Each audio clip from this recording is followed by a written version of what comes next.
નમસ્કાર મિત્રો, સ્વાગત છે તમારું આજના તાજા સમાચારોમાં।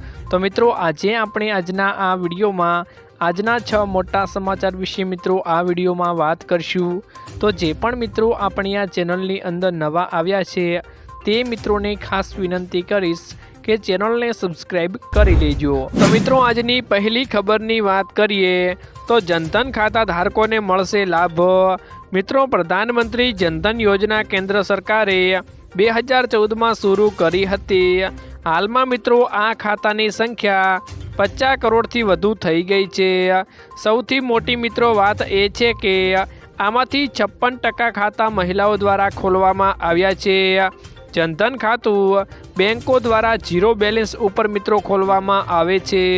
ખાતું ખોલ્યા પછી તમને મફત મિત્રો રૂપે ડેબિટ કાર્ડ મળે છે। આ ડેબિટ કાર્ડ પર 2 લાખનો અકસ્માત વીમો પણ ઉપલબ્ધ છે। આ સિવાય મિત્રો ₹10,000ની ઓવરડ્રાફ્ટ સુવિધા પણ ઉપલબ્ધ છે। ત્યારબાદના મિત્રો મહત્વના સમાચારની વાત કરીએ તો ગુજરાત સરકાર અયોધ્યા જવા યાત્રિકોને આપશે સબસિડી।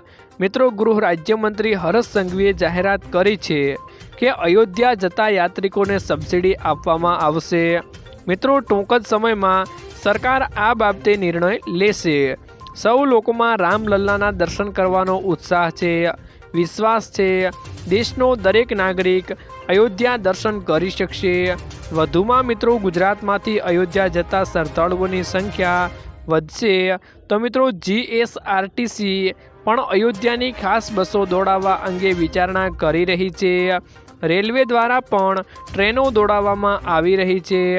ગુજરાત સરકાર પ્રથમ 10,000 યાત્રિકોને અયોધ્યા જવા માટે સબસિડી પણ આપશે। ગુજરાત પવિત્ર યાત્રાધામ વિકાસ બોર્ડના પોર્ટલ ઉપર રજિસ્ટ્રેશન કરવાનું રહેશે મિત્રો। તે ટૂંક જ સમયમાં મિત્રો જાહેરાત થશે। ત્યારબાદના મિત્રો મહત્વના સમાચારની વાત કરીએ તો મિત્રો પશુપાલકોને નવી ભેટ મળી ગઈ છે। દૂધના ફેટમાં થયો છે મિત્રો ભાવનો વધારો।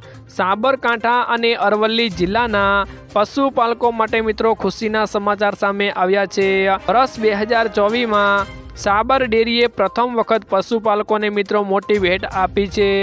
સાબર ડેરીની નિયામક મંડળીની બેઠકમાં પ્રતિ કિલો દૂધના ફેટના ભાવમાં 10 રૂપિયાનો મિત્રો વધારો કરવાનો નિર્ણય લેવામાં આવ્યો છે। મિત્રો, આ ભાવ વધારાના 3.5 લાખ પશુપાલકોને ફાયદો થશે। મિત્રો, 1 ફેબ્રુઆરીથી નવો ભાવ અમલમાં આવશે। ભેંસના દૂધના 1 કિલોના ફેટના હવે 850 રૂપિયા મળશે। અગાઉ મિત્રો 840 રૂપિયા મળતા હતા। ત્યારબાદના મિત્રો મહત્વના સમાચારની વાત કરીએ તો વધુ એક ધારાસભ્યએ આપ્યો રાજીનામું। લોકસભા ચૂંટણી પહેલા પક્ષ પલટાની મોસમ જાણે પૂરજોશમાં મિત્રો ખીલી છે। લોકસભા ચૂંટણી પહેલા વધુ એક ધારાસભ્યએ આપ્યું છે મિત્રો રાજીનામું। વડોદરાના વાઘોડિયા બેઠક પરથી ચૂંટાયેલા અપક્ષ ધારાસભ્ય ધર્મેન્દ્રસિંહ વાઘેલાએ વિધાનસભાના અધ્યક્ષ શંકર ચૌધરીને સુપરત કર્યું છે મિત્રો રાજીનામું। આગામી સમયમાં તેઓ ભાજપ સાથે જોડાશે મિત્રો। ત્યારબાદના મિત્રો મહત્વના સમાચારની વાત કરીએ તો મિત્રો અંબાલાલ પટેલની નવી માવઠાની આગાહી સામે આવી ગઈ છે। આગાહીકાર અંબાલાલ પટેલની મોટી આગાહી મિત્રો સામે આવી છે કે ગુજરાતમાં ફરીથી માવઠું પડવાની અંબાલાલ પટેલે આગાહી કરી છે। મિત્રો, તેમણે કહ્યું હતું કે 27થી 30 જાન્યુઆરી દરમિયાન માવઠું પડવાની શક્યતાઓ છે। આ દિવસોમાં કચ્છ, સૌરાષ્ટ્ર અને ઉત્તર ગુજરાતમાં કમોસમી વરસાદ આવી શકે છે। ફેબ્રુઆરીમાં મિત્રો પ્રથમ સપ્તાહમાં હવામાનમાં મોટો ફેરફાર જોવા મળશે। સૌરાષ્ટ્રમાં પણ રાજકોટ, જૂનાગઢ અને અમરેલીના વિસ્તારોમાં પણ વધારે પ્રમાણમાં ઝાકળ અને વર્ષા જોવા મળશે। 29 તારીખથી લઈને 1 ફેબ્રુઆરી સુધી ભારે ઝાકળ વર્ષા થાય તેવી આગાહી મિત્રો તેમણે કરી છે। વહેલી સવારે વાહન ચલાવવામાં પણ મુશ્કેલી પડી શકશે। દક્ષિણ ગુજરાતના કેટલાક દરિયાકાંઠાના ભાગોમાં અને નદી કાંઠાના વિસ્તારોમાં 1 ફેબ્રુઆરી સુધી ઝાકળ જોવા મળશે મિત્રો।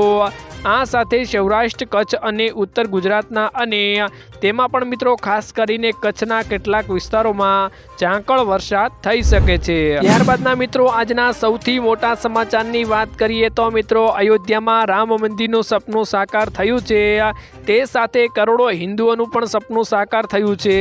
મિત્રો આજે રામ મંદિરના દરવાજા ભક્તો માટે ખુલી ગયા છે, ત્યારે હવે રામ મંદિરનું મહત્વ પણ વધી ગયું છે।